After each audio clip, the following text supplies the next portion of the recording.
Welcome back to the program. You're still on Good Morning Kenya. We definitely appreciate your valued company. Time for us to move to our second and last conversation of the day. Matters family will be dominating our conversation. And today we talk about very pertinent, interesting matters close to the heart. That is the kind of conversation we're about to be having at this in the next 50 minutes or so with my guest here. We're talking about money, couples and conflict. Yes, money, quite very pertinent and close to the soul. To my immediate left, that is Peter Mbui Gitau, who is the founder and CEO of Excellence Molders International.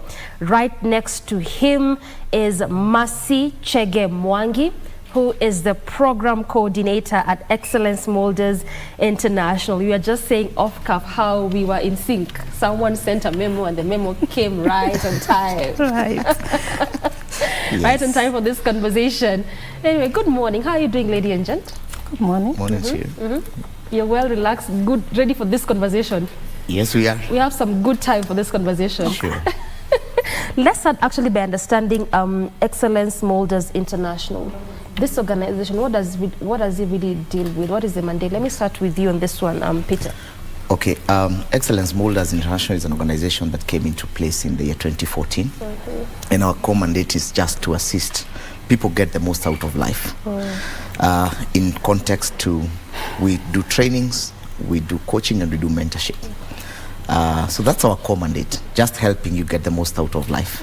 And across the various aspects of life, be it family, be it work, be it career growth, be it investments and growth at a personal level. That's our mandate. Yes, simply speaking. Simply speaking. Yes. More like maximizing your potential in every capacity. You've put it very well.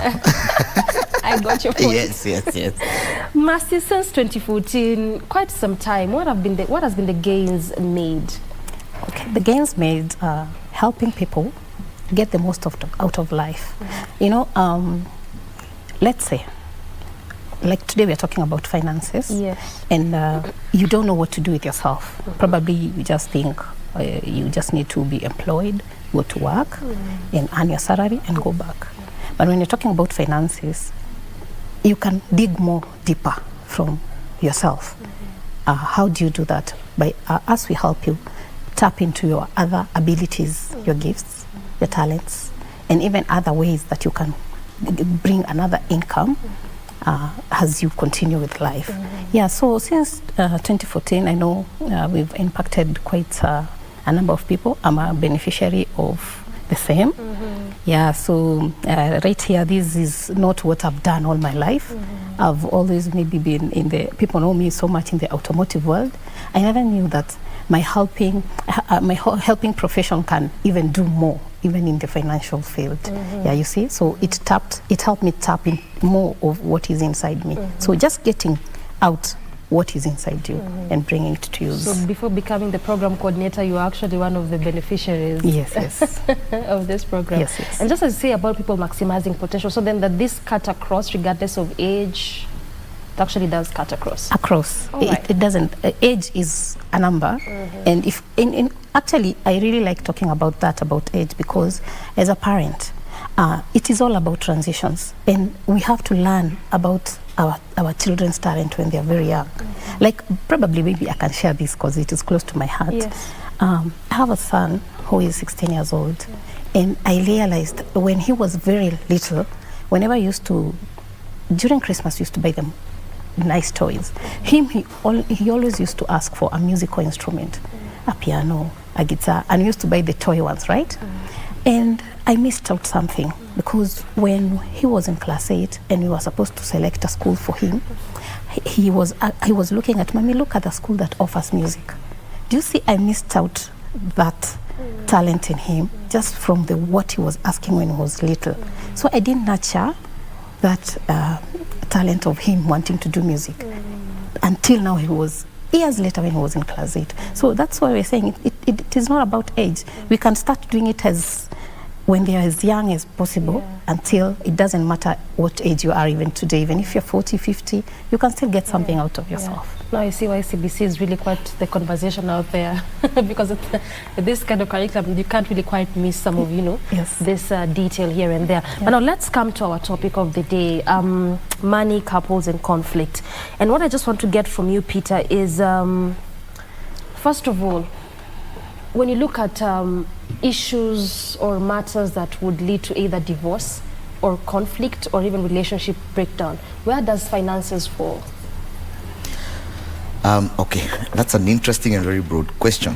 And I'll say that there's statistically about 70% of the conflicts in marriages and in serious relationships emanate actually from finances. 70%? About 70%. That's quite a very significant percentage. Yes.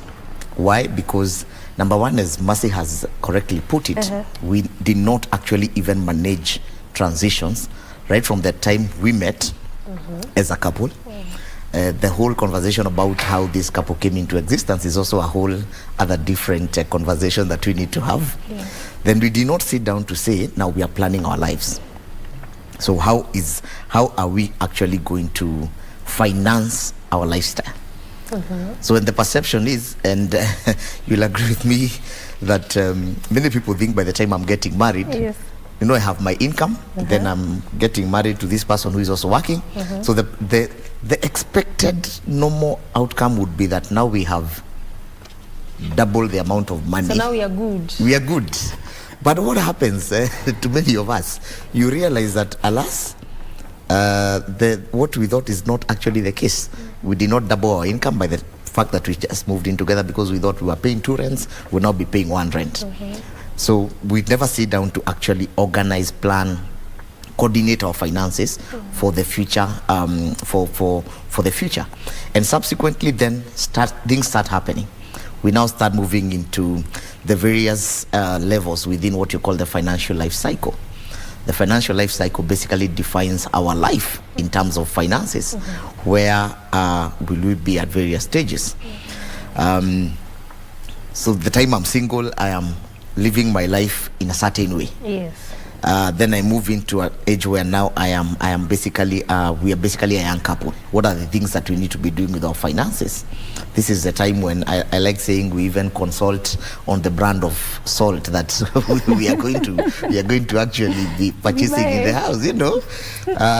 Before at that time, the romance and the flair of love is here with us, and really we are not making very sober financial decisions. That time,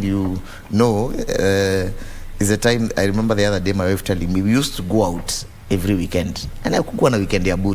There was no free weekend at that phase of life. Then children come in. Children start coming. So what happens? We did not also plan for that aspect of finances. Yes, they are a good product of our relationship, but we never planned for them. So conflict will start coming in. Much as we have the double income. Much as we have the double income, which is perceived now, because things are now different on the ground. Probably you did not even as a couple plan that a baby was coming. So when you realized you are pregnant is when you probably started rushing out to get a medical cover to be able to take care of your maternity. Then talk to insurance guy out there. They tell you the medical cover that we have has a maternity waiting period of 9 months. So it can't help you. Averagely, at this point, maybe you're 3 months pregnant. Yes. You really run into the... You've eaten into time. And you know how expensive it has become in this country of ours. Exactly. To deliver, to get a baby. Average bill, if it's not a normal delivery, is about 250,000 in this Nairobi. So conflicts then begin. Because also you've put your wife or your spouse or your fiance at a certain level of lifestyle, so they don't want to deliver in a certain class of a hospital. And you didn't talk about these things. And you did not talk about these things. Wow. So children come, now you need to, the food that you're eating, of course, the shopping for the house is more. Education kicks in, you need to be paying school fees. So what happens? Nobody really, you never sat down to say, how will we plan for the education? Do we have an education kitty? Who will be paying school fees? whose income will be going to what and what. So you find really a lot of conflicts will come in. And now you also bring in the African aspect of our lives, where we are also dependent upon by other people in our extended families. And we'll come to that. Yes. We'll definitely come to that. You've really touched on a raft of issues and we have good time to discuss on all these things. In Yes. fact, as you are explaining, I'm just seeing Marcia smiling like all the way. All the way. But let me come to you on this aspect of sitting and talking about it. Yeah. Just going by what Peter has talked about, a classical example. So these are people that have met, Yes. for instance, Yes. giving a good example. At what point you begin discussing finances? And let's just begin by, in general, before we get to bite each as we move down. Is it at a point whereby now we are 2 years into dating, or now we are courting with the mindset and eye of getting into marriage, or now year one of marriage? Now let's start talking about finances. What is the best time to start having this discussion? Okay. What I would say, the best time to having this conversation is with yourself, even before you get into it. Kwanza anza na wewe. Yeah, anza na wewe. And then start early, as in, even these things, we should start them with our children. Okay. Because let me jump here and say, most of our behavior, even with money, is not shaped by our life now. It is shaped from where we came from.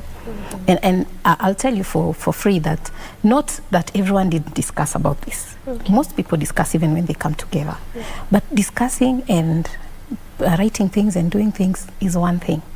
But doing them and actualizing them is another thing. And now remember, we've come together. I'm coming from this background, you're coming from this background. Yes, we've written down and we have what we need to do, but there are other things that are operating in ourselves. Yeah, the beliefs that we have, the systems that were instilled when we were young. Yeah. So why am I saying we need to start as early? Start working on yourself even before you get into this marriage. And even for parents, can we start talking to our children and actually role modeling to our children the best things or the best way to do? Because there is no one size fits all. It can't be, there can never be one size fits all families or couples or even individuals. It has to come from a personal point of looking things and doing things. Yeah. So then how do you start working on this one on yourself? On yourself. Yeah. One thing, and this is the best thing I usually tell everyone, is self-awareness. Know yourself. I know Peter will talk about now the financial life cycle. Know yourself. And right now, it doesn't matter where you are. Know where you are at with your finances and at your life cycle, so that now you are able to adjust from there. This is not the time to look at what you did wrong or what start blaming. I know that is what couples do. That this was your mistake. This was my mistake. You know. Kama ungesema to invest hapa. Yes. Yeah. And we have said planning and doing the budgets and everything is one thing. Actualizing them is another. And then life does not stop just because we have said we are going to do 1, 2, 3. Tomorrow we will wake up to another surprise. Yeah. So the thing is, how do we transit from this to this? Like what you had planned to now what is actually happening. Exactly. Right. How do you adjust? How are you maneuvering around it? So you start with yourself, self-awareness. No, this is me. Remember, we are all different personalities and temperaments. So if you don't look at yourself as an individual, you will never be able to understand the other person, because you'll always be looking at their faults and maybe what they're doing wrong, and you not look at it from, I usually look at a 6. If I draw a 6 like this and you're standing on that side, what are you seeing? I'm seeing a 9. Exactly. While you're seeing a 6. Yes. So this is it. Just self-awareness. What does self-awareness do?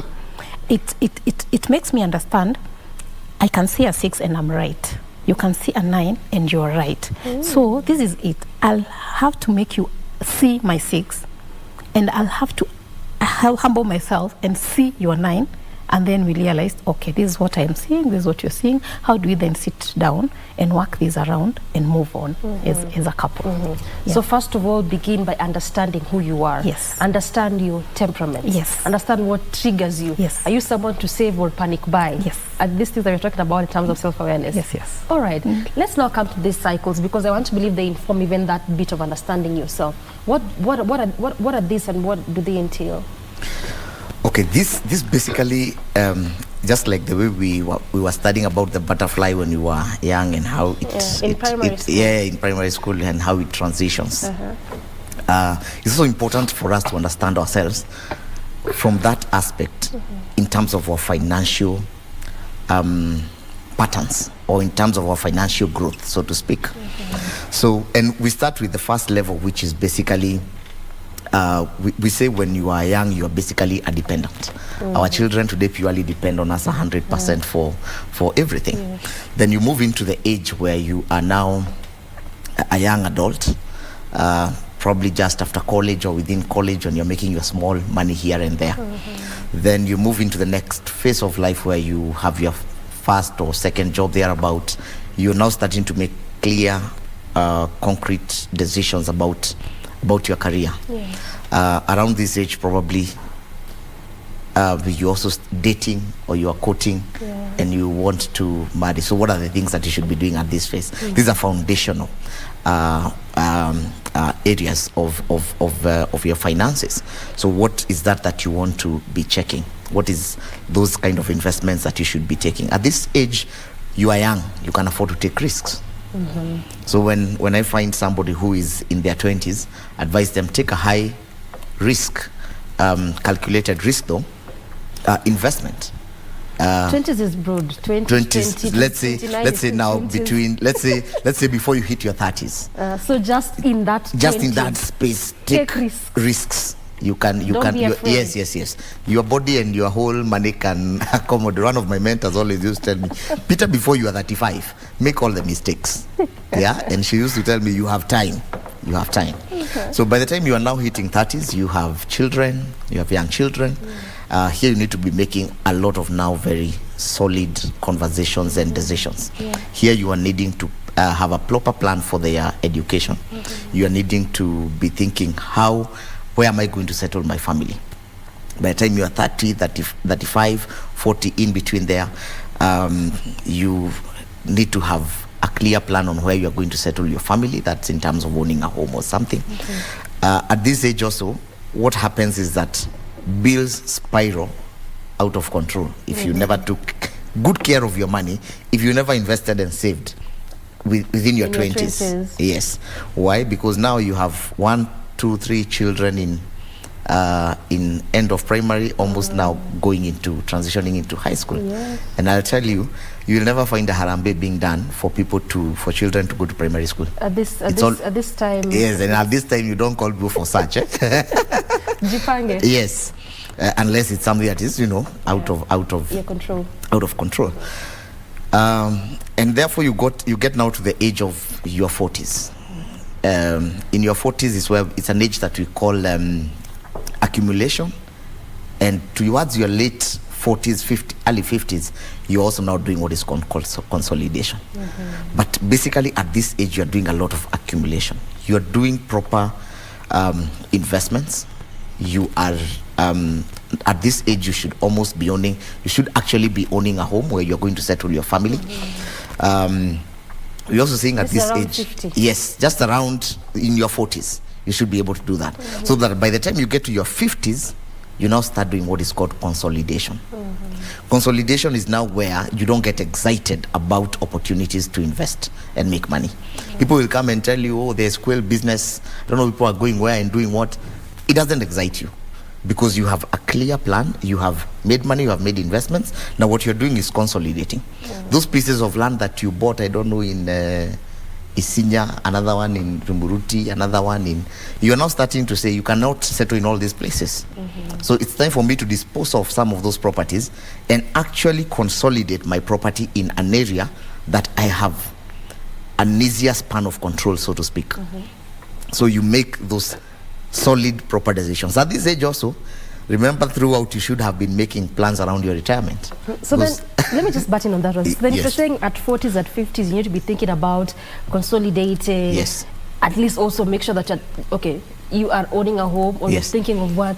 So someone in their 20s who is now thinking, and even not thinking, they're actually putting the structure and they're building a home. Have they taken enough risks in terms of finances and doing all that they could have done in life?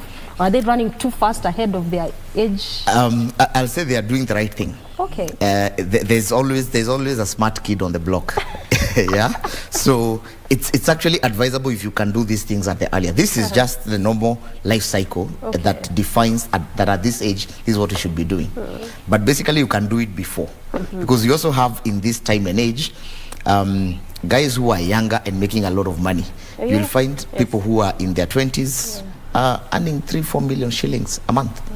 So at this age, please put your money in the correct so investments. if you're well able, please do it. Wisely. Please do it. Again, also now you need to be able to say, if it's for example putting up a home, where do I put up a home?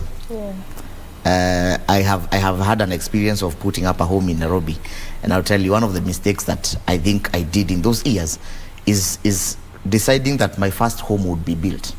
So it took a lot of time from my career focusing on building a home other than building my career. So I always say, if you have the money, first home, please buy. When you are at that younger, don't build. But what's the difference anyway? And I'll come to you, Marcel. What's the difference anyway? If you the want difference to build is basically Would it cost time. the same amount? They say it's more expensive to buy, which I agree based on whichever side of the divide that you choose to look at it from. But look at it. At this time when you are building your career, the one advantage that you do not have is time.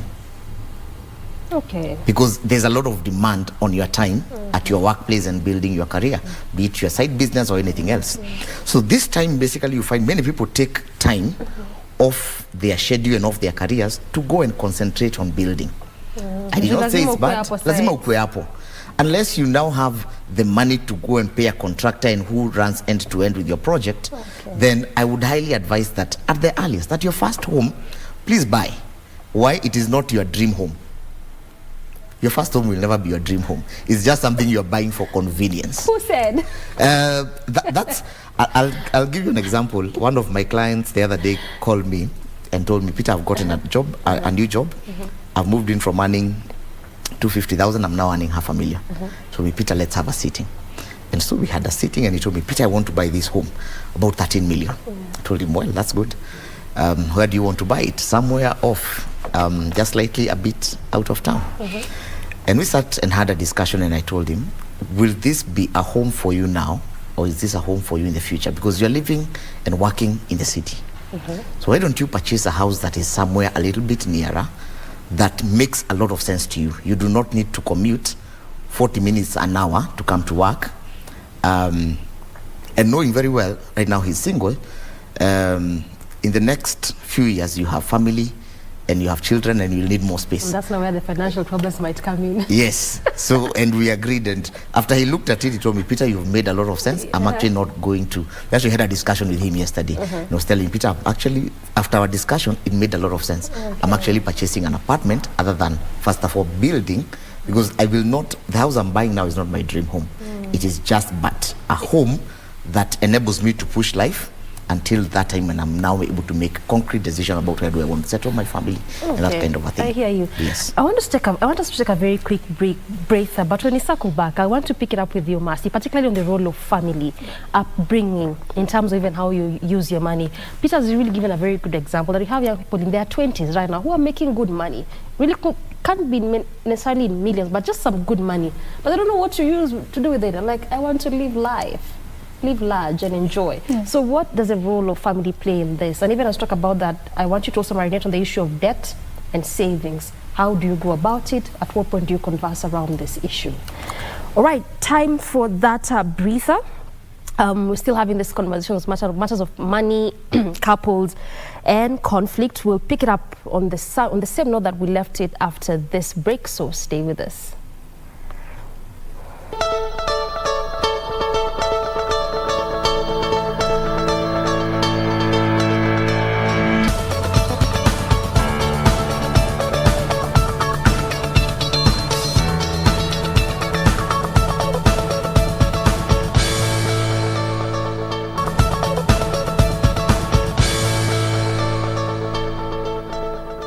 Exactly 6 minutes past the top of the hour. We continue our pace with our last conversation, still holding court with my guest, that is Peter Mbui Gitau, founder and CEO of Excellence Molders International, to My immediate left, and also Mercy Chege Mwangi to my extreme left, who is the program coordinator at Excellence Molders International, still on the issue of money, couple and conflicts.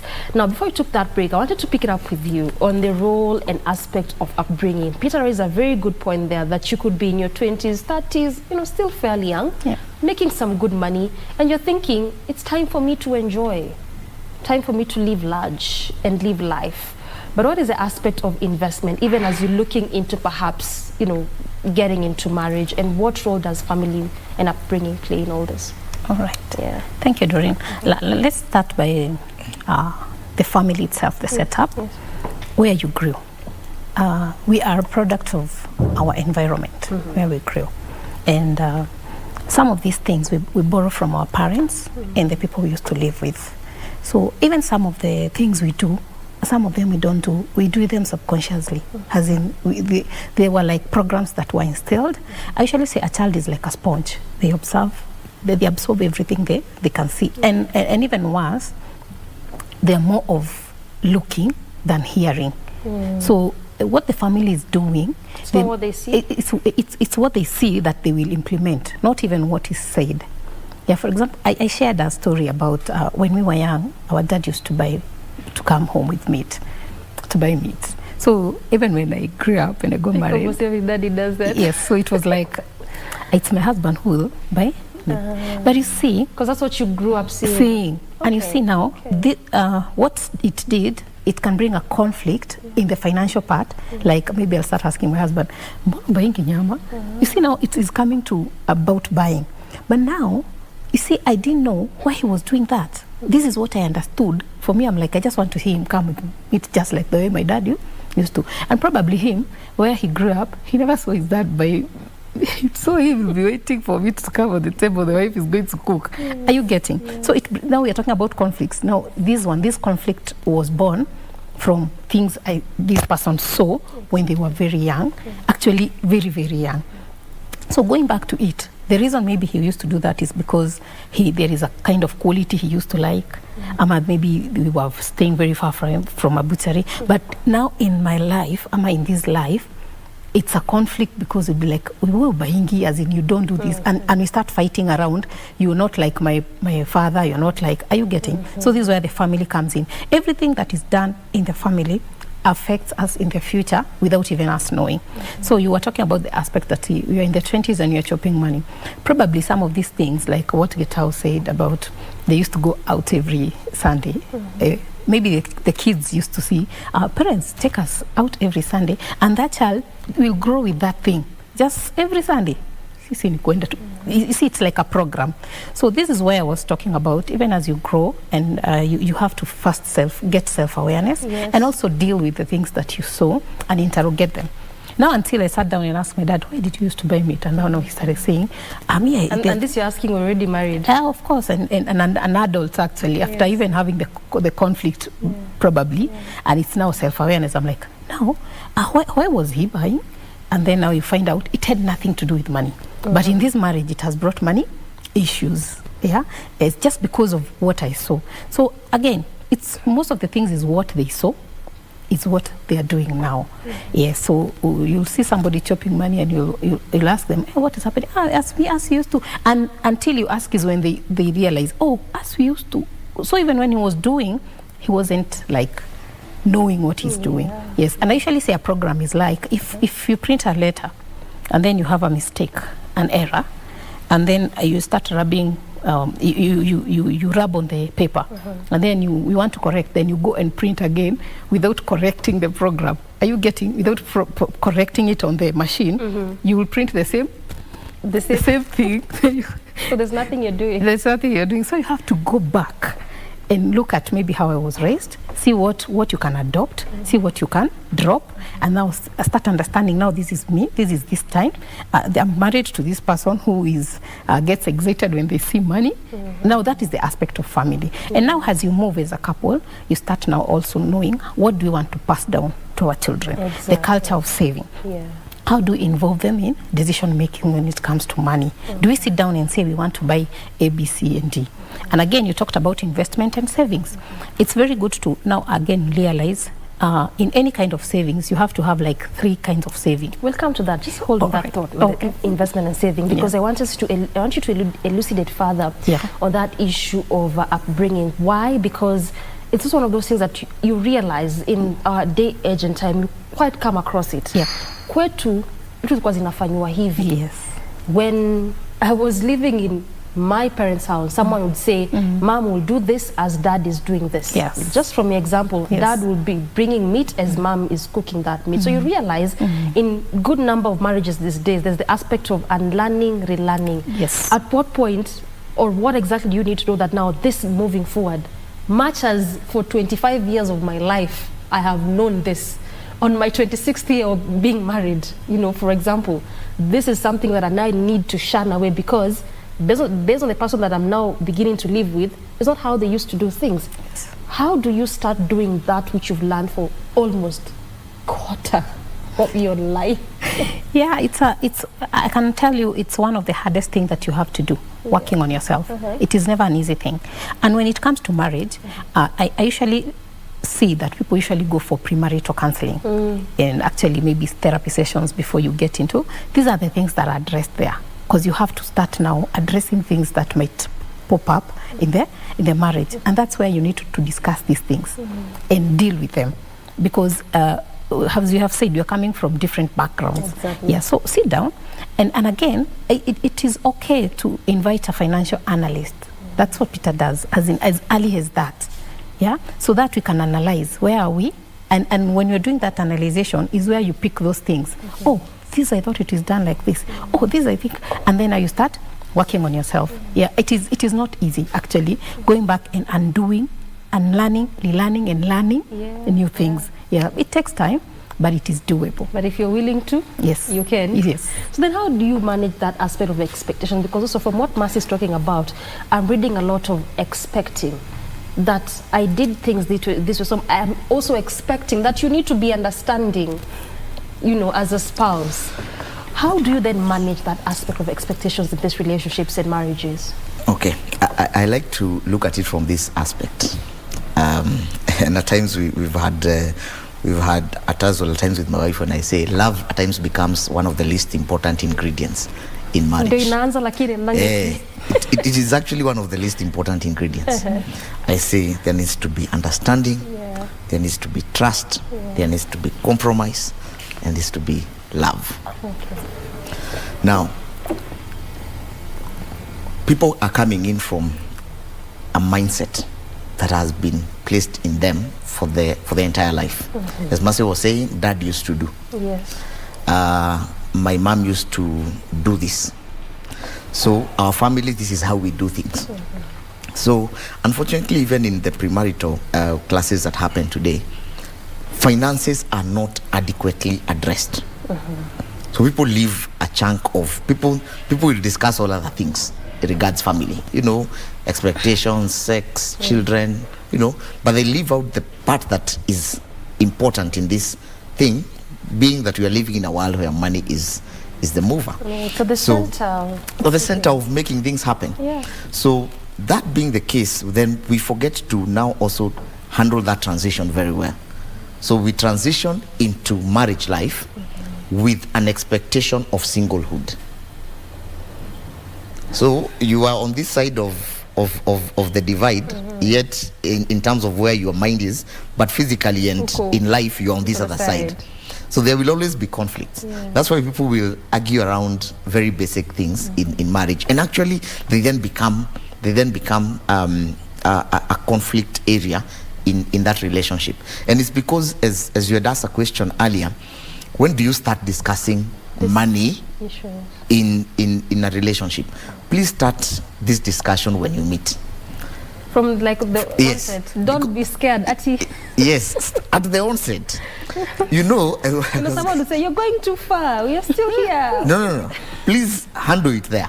So that you know what you are dealing with and what you are getting yourself into.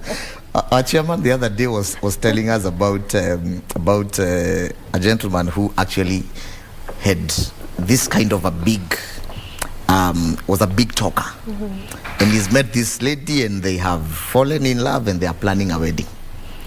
And the guy has basically not shown the lady the honest truth side of him.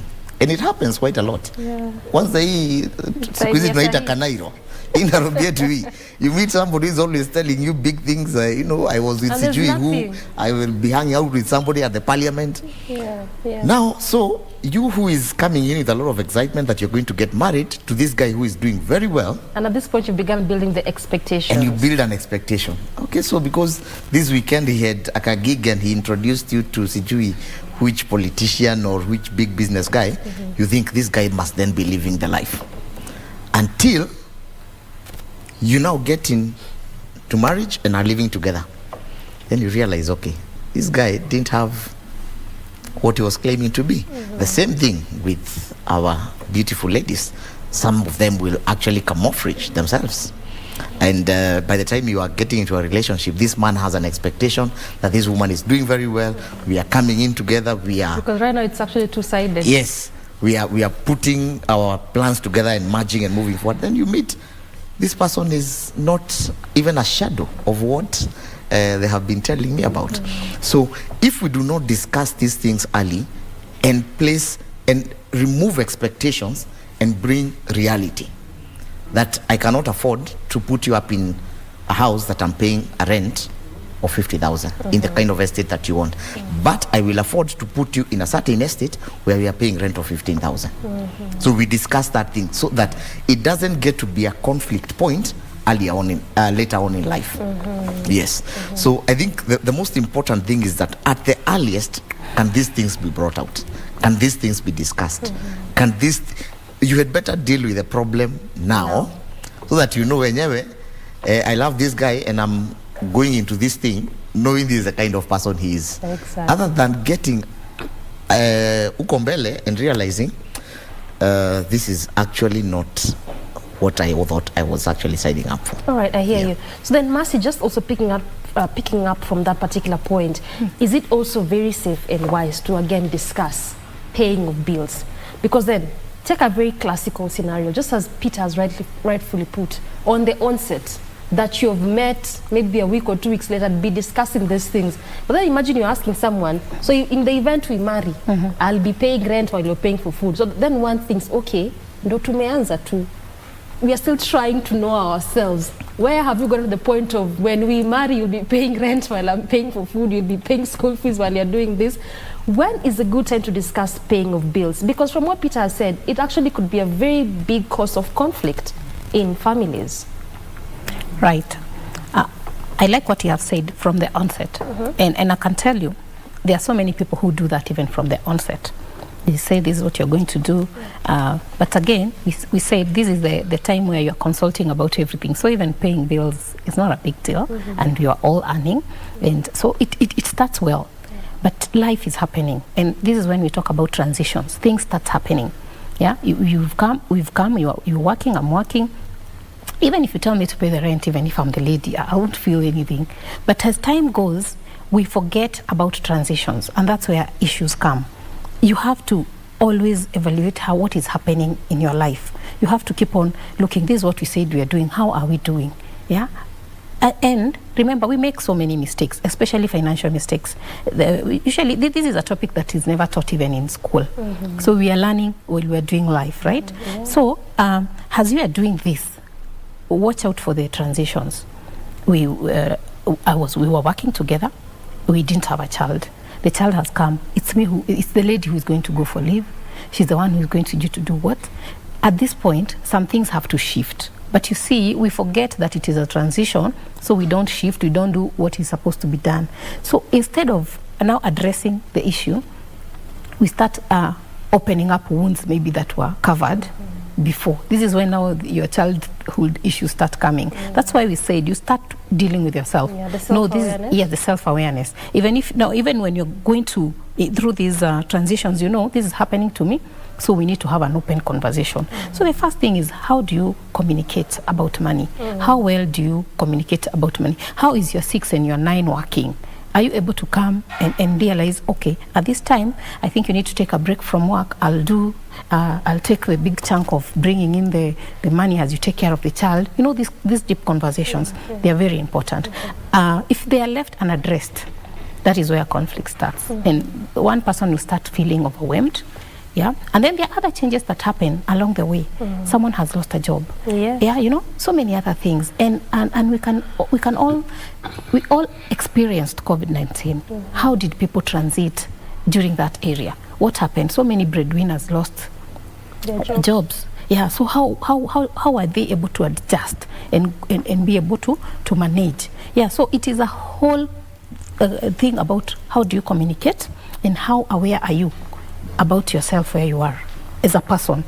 And when you have self-awareness, you're able even to help your partner come to terms, or even get into a page where you're able to talk despite whatever is happening. No matter how big or small, you're able to deal with it in the right way that's supposed to be dealt with. Now I see why your earlier point was self-awareness. Yes. Begin by understanding who you are. Yeah. So then what role does personality play in handling of money? We have 4 personality types, and we go to the extent of saying some are even, depending on the personality type that you fall in, some are actually very spendthrifts, some are so closed in.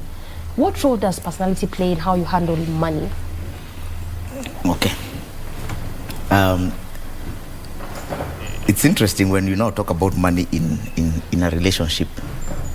It goes to both extremes. That when you don't have money, there can be conflict. When you have money, there's still conflict. So where do you really strike the balance? Yeah? Or do you just have enough of it? Yeah, just good enough to sustain. And just but also again, good enough to sustain would make you make investments and grow. Yeah. That's now the flip side. That's why we're here talking about this. Yes. So at what stage, you've asked at what stage do you discuss the conflict issues around money and subsequently where does the personality kick in? Now people have money traits. There's a way that you know this guy has money around the conversations that he's having. There is a way you will know this lady has money based even on how they dress. Interesting. There is a place that you'll see me hanging out and know Peter has been paid. There's a way I'll talk, and at times you hear a man has come home, he doesn't have money, and he's asked a question.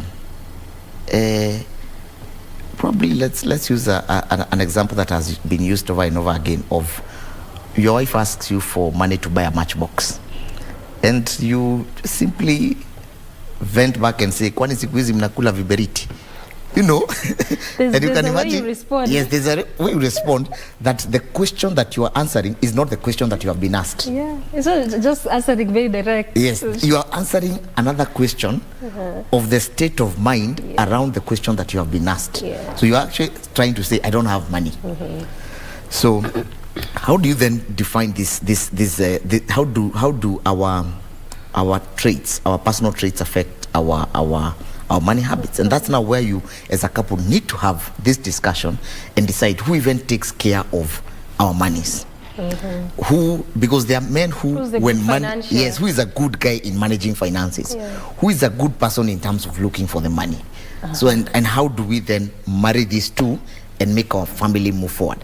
You'll find in a certain family the guy is hardworking, he's a guy who will get the deals done, but believe you me, in terms of managing money, he's a zero. He's a guy who, when there's money, probably he goes out with his friends, pewa, getting home to the wife, and where is money? We hang out with friends, spent a cool time. You can't even account for it. So you have to know who carries what personality in a marriage or in a relationship, and then you give them a task that takes care of your finances in accordance to his or her strengths, so that you're then able to avoid conflict that would come later on in life out of probably the way somebody managed money. And I say this funny enough, many women are very good at this. That you give a woman finances. give a woman her bills, and at the end of the month, tell her this is money for your shopping for the whole month. Somehow they'll be able to. But if you give a man that money and tell him whenever we need something, we'll be giving you, you'll be asking from me, I'll be giving.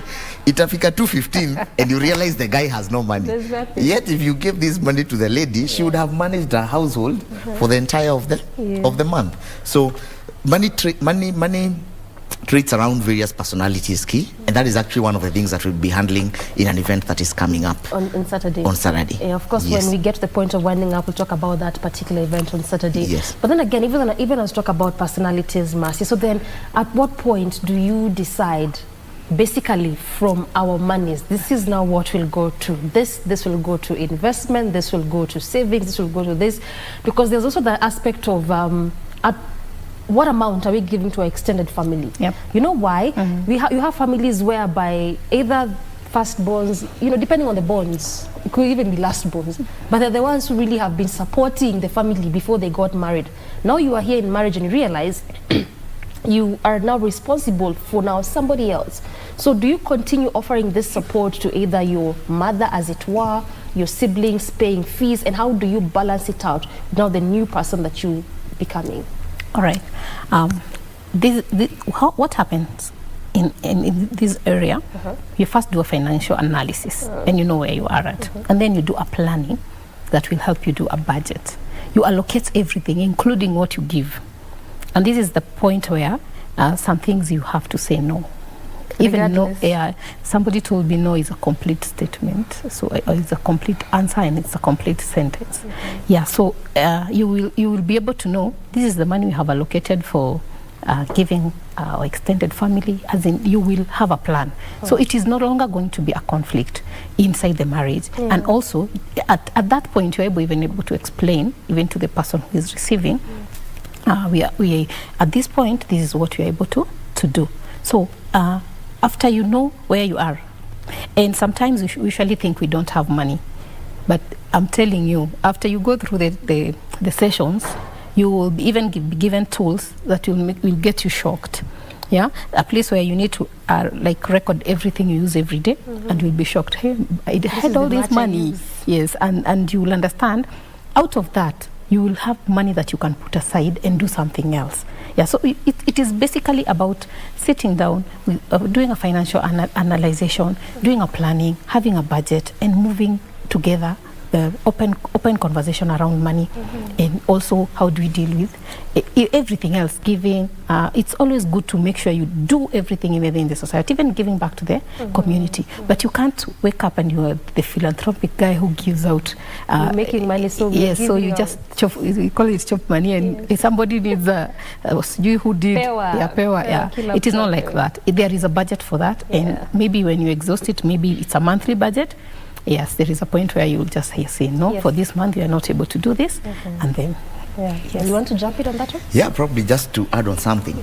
I had a session with a client about a week ago, and she is the firstborn in this family, and she's running a good job. And one time she felt that where does my money really go to? So we had a sitting, and she told me I earn about 230,000, and so we were doing a budget on how to spend, how we are actually going to restructure this money. And she told me something that was striking. Firstborns in this end of the world appear to be like second parents. Yeah. And on that note, I applaud my elder sister, because she has gone out of her way for us as siblings. But you realize that there comes a time when you have also to say no. Why? And this lady was telling me it got to a point where even the sibling who is now working still continued living in her house. Because they've learned that. Yeah. Now just move out and now get your life. Space, yeah. Yes, get your space. And she was telling me it was a difficult conversation to have, but actually now even the sibling is actually appreciating that bold move. When she did that, it appeared like she was pushing her sister out of her house. But that was not the case. She was actually telling her, now can you get some independence? can you start growing financially? Which unfortunately many of us, as Mazi was saying, we've not learned how to even say no. Yeah, and I like saying that has become a biggest impediment, even how you manage finances. Yes. Okay. Yeah. Okay, because you don't know how. Watanionaje, chukuliaje. True. All right, you talked about planning. So then also, does having goals at least sort of in a way reduce or alleviate those continuous conflicts of finances in marriages and relationships? Yes. Does it? That is very important, actually. And you have to keep on reviewing them. And when you talk about goals, there are different stages of goals. There are the short terms, mid-term, long-term. There even some we say, you take a back seat, you know?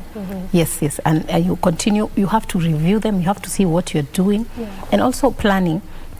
And maybe this is one of the most important thing, probably I'll tell people who are also planning. In you're doing a budget also, do a budget for your self-development activities. Is it a course? Is it a training? Is it something? Those ones really do help. Is it a mentorship? Really help you earn more skills. Even as you plan, you're able to execute. Because I'm telling you, I've been married for quite some time, and I know we really plan. But planning only without having the skills to execute is not enough. Yes, you need to. Don't just write and say, tukona goals. Yes, yes. And this is where now the professional part comes in. Right. And not only in the financial part, even in the self-awareness. You need to, like for me, I had to go through various professional help, including reparenting myself. As in all that I have learned, I had to unlearn and understand where am I coming from. This is after going into circles and circles of maybe financial turmoil, maybe unresolved debts, you know. You have to sit down and do that, and then you're able to move. And now when you plan, you're able to follow through. And one of the most important thing is your individual habits, your daily habits, what you do every day. Actually, I can tell you, probably who you are today is a result of something you did like a year ago. Yeah? So it keeps on compounding and you getting better. And as you get better as a person, you also help the other person get better, because even when it's a conflict, probably your partner comes and they ask a question. Instead of reacting, you will respond. And that outcome will be totally different, because a reaction maybe will even cause a fight, a separation, unnecessary, and it's not someone's fault. It's maybe something that it's inbuilt in them. But if you're responding, they'll understand, okay, where is she coming from? And you listen to each other and you plan better, and you even realize we don't have the skills to do this. Can we talk to somebody? This is where the professionalism comes in.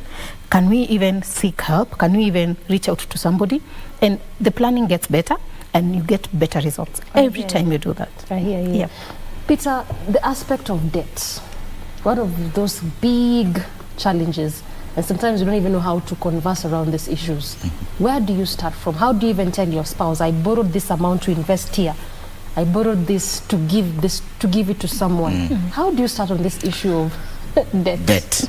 Now, going back to where we were at the conversation of where do you discuss finances from the beginning so of also the at that relationship. point, start from that point. Now, start it there. Now, but also it becomes important that you now also plan debt. Many people never plan for debt. Oh, you need to plan for debt? Yes, you need to plan for debt. Oh, yeah? Yes. You just don't borrow? No. I like saying availability of credit does not mean that it must be consumed. Okay. The availability of credit is not a gateway to consumption of credit, which is what many people do. And I like to say, unfortunately, this is a challenge we are finding with very many of the civil servants in this country. They have consumed debts. Somebody used a very bad word to explain their pay slip, which I don't think I would probably use it on national TV. But they basically meant they have no control of their pay slip at all. Why? Because they have consumed debt. Now, debt is interesting because debt used properly is an asset, so to speak. It will help you make strides. But then what kind of debt do you consume? Now, very many of us consume lifestyle debts. I'm buying account credit that I probably even cannot sustain. I am taking up a mortgage that gives me a neighborhood that I would want to be seen that I'm living in. But the question is my job secure enough to enable me take up a mortgage for that area? Our phones nowadays, credit accessible within dials G, what. Yes, that credit comes in, but remember, the ease of consumption is not the ease of paying. The ease of paying is now eating into your income. Uzuri wa deni ni kulipa. Na ukumbuke uzuri ya deni ama pia uchungu wa deni ni kulipa. So how do you then plan for this debt? Now very many of us also never get to a point where we say, let's structure our debt to make sense. You structure debt in such that you start paying off debt from the most expensive debt. So that's why you see there's something called loan refinancing. So you can refinance an existing debt and get a debt that is cheaper than what you already have. For example, if you have a debt that, say a bank loan, that you are paying at, say 18% per annum, you can actually buy off this loan in another organization or another financier who is actually charging you loan interest of 12%. So what is the net effect? You've reduced your repayment by 6%, which is quite significant. Then you find people who have opportunities to get credit that is cheap. For example, I want to say our very good civil servants have probably something like the National Housing Corporation, which gives mortgages at very affordable rates. I know that getting there is very competitive.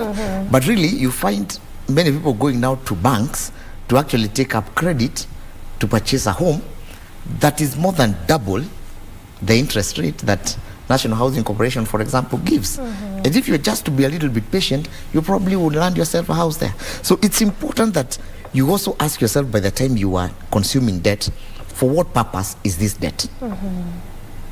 Is this debt going to finance my lifestyle? Is it going for an investment? And if it is an investment, it must then be giving me a return that is higher than the interest rate that is being charged on this debt. I hear you. And the director's already screaming in my ear that you're already pinched for time. I really wanted us to talk about savings, but perhaps you can pick it up some other time. But I want you to very quickly talk to us about that event on Saturday. What is it about? Okay, we're having an event coming up on Saturday. That's the 19th of November. It will be at the All Saints Cathedral. It's a session that you're calling it's financial wellness session, couples edition, but it's not purely for couples. And we'll be discussing money, couples, and conflict. And it will be interesting because we'll be learning what are the things then that affect our financial behavior, what are our money traits, what are our money wounds. Very many people get into relationship with money wounds. So even when you are bringing in something that is of financial benefit to your spouse, this person has some wounds, some hidden issues. Yes, it will be starting at 7:45 in the morning, and it will be a great event to actually come and learn and relearn and plan for your future. I hear you. Yes. Oh my goodness, I wish you had more time. But anyway, you can pick it up next time, and we'll pick it up with that issue of savings. Perhaps we'll start with you, Mercy. That's right.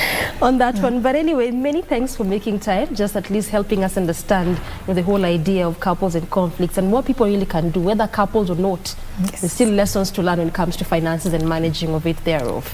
Asante sana.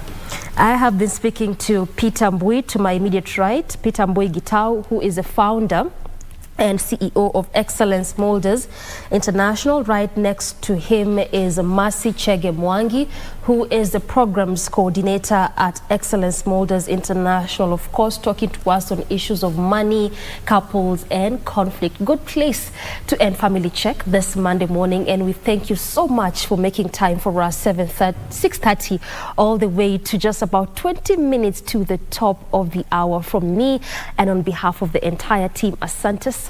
We do this again tomorrow morning. Have a good morning.